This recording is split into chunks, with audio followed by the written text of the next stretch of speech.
How's it going, guys? Thanks for joining me again, and I hope you are all doing well. It's been a while since I last recorded one of these here videos for you, and I just wanted to let you know that I have not been asleep at the wheel. I've actually been really busy, and I got a lot of cool things to show you in the coming videos.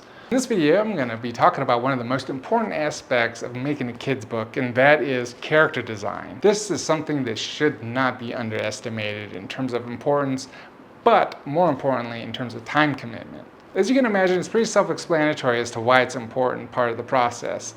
If you're going to be creating a series, you're going to be living with these characters for a very, very long time, and they do have to be fun to draw, as well as be very appealing to the audience. In terms of time commitment, I can easily say that coming up with the story was a lot easier than coming up with what these characters look like. I had a vague idea of what I thought they would look like, but that was only half of the battle.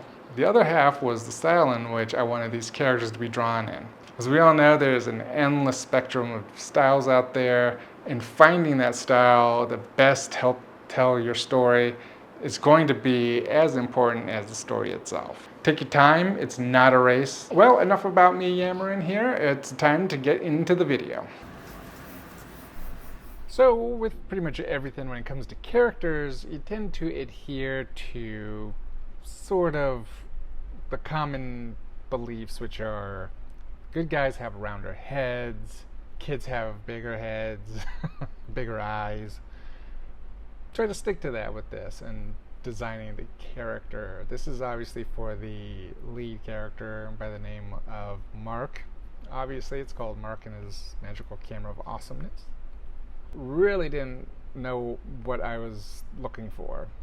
When I was writing it, didn't really have any idea as to what he looked like, other than the fact that he had glasses. But here I'm just experimenting with shapes. Looking at them, didn't like it. They look either too old, too young, and just got to work through it. I just kept on plugging away and drawing shape after shape. For the most part, we tend to look at villains as angular featured characters, so I wanted to go with perhaps a box.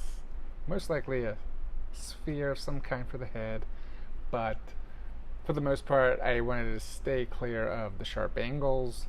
I knew he had crazy hair, and just thought if I mixed a rounded off rectangle, maybe I could get to where I wanted to go. Maybe it would trigger something off, but again, it was something about it. Like, just the character looked a little too old, so I decided to just milk it for a little bit more, have it a little bit more elongated of a head, and once I started putting in the frames of the glasses, I think that's really what it was. That sort of just was the tipping point.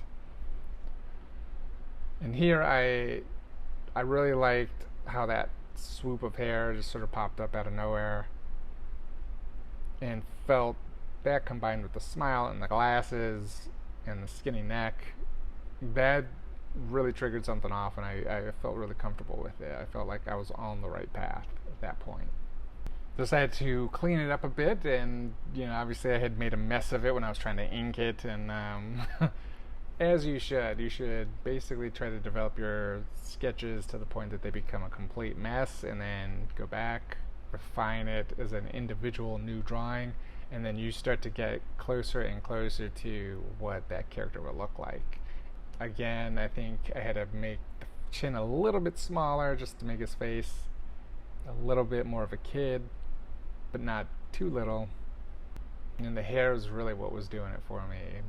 That then made me feel like I am definitely on the right path here. The smile, the glasses, the hair, and the shirt, which, if anybody has an idea as to who in real life is a real person inspired the design of this character to some extent, let me know in the comments below. I'll let you know if you're right or wrong, but I don't want to tell anybody, because then once you do that, then they're like, oh yeah, I can see it now. But he is actually based on a real person.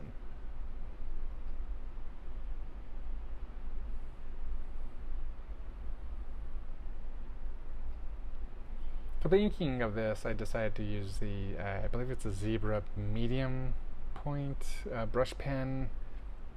I have mixed feelings about it. I mean, I still think that the Tombow Fudenosuke pens are actually a little bit better, and they only come in hard and soft. This, I think they have three versions, three variations of it in the zebras. They're okay. You know, nothing will ever beat a Sable #2 brush with Speedball ink or Winsor & Newton ink. So here is literally the first time I drew the character and was like, this is him. This is absolutely the kid in my story. So I was very happy to capture that on camera, and you'll see him later on in the adventures of the book. And so when it came time to design one of the sidekicks and best friend of Mark, it is a girl who is half Cuban, half Japanese. And again, she's based on the look of a friend of mine, somebody I had met in 7th grade, and she looked very much like the end product of this design. And again, we are going with the rounded face. She's one of the good guys, so I wanted to give her softer features and little eyelashes, 3 of them at the end of it, and hair. Her hair was spiky, the real person I'm talking about. And so for Eden, who's the character, I wanted to do something that was a tribute to that friend of mine, but also something that reminded me of the Hokusai wave, which is the great wave print that we have all seen, just to pay tribute to the Japanese heritage of the character. And it was about here where I was like, yes, this is definitely coming along, and did look like a merger of my friend as well as the character that I'd written in the book.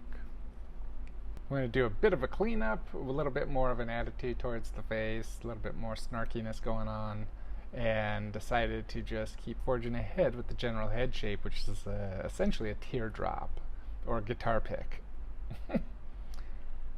Again with the spiky hair, and inking it up with the zebra brush pen. Pretty short change. I was able to get done what I wanted to do with the character for the most part. I knew that designing these characters was just a bit of a process, essentially, right? Because I mean, as I was going to get into the full illustration, the characters were inevitably going to shift a little and change, and so sure enough, that's sort of what happened. And of course, she has the blue hair. And now here we go with the triangles. So right off the bat, we know that this is not going to be a nice person. The triangular and angular features of the character dictates that this person is pretty much a villain. Find that quite a bit in nature with snakes, that they have the triangular heads tend to be more venomous than the ones that have rounded heads. For Stamy, again, was based loosely on a person that I had known in college, and in name only, but when it came to appearance, she sort of is a merger of 2 or 3 women that I had known throughout my life. One thing that I did want to have with the Stamy character was this sort of asymmetrical face in which her mouth is a bit crooked. I don't know, there's something about it that just sort of attracted me to having a character that looked like that, like somebody who was like very superficial, very into looks and fashion, but yet, you know, she's not exactly perfect herself, which is oftentimes the case of what you see when people are very judgmental. But Stamy was a woman that I had gone to college with. She lived in the apartment building of one of my close friends when I was going to college, and she had what would have been the biggest Rottweiler I think I've ever seen in my life. It looked like a bear. So she walked around town, and I always thought Stamy was such a bizarre name. I'd never heard of it before. I thought she had basically concocted the name on her own and it wasn't really her name, but apparently it was. And so that always stuck with me. It was such an interesting, unique name that I decided, why not name one of the villains after her? And so that was Stamy. Here we go with the essentially the muscle of the group, who is a big, rumored to be middle-aged man in elementary school. And his name is, of course, Trent. Originally he was named Troy, but then I was told that there was another villain named Troy.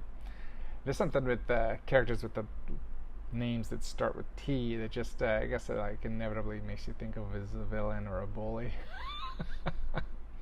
So for Trent, he looks a little bit like a friend of mine, but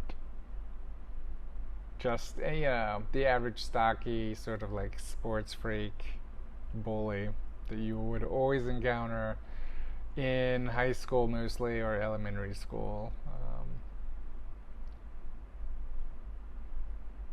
It was a lot of fun to draw. I sort of was kind of going back to the old Hanna-Barbera way of holding hands like that, where they sort of like have the fingers sprouting out like bananas behind them.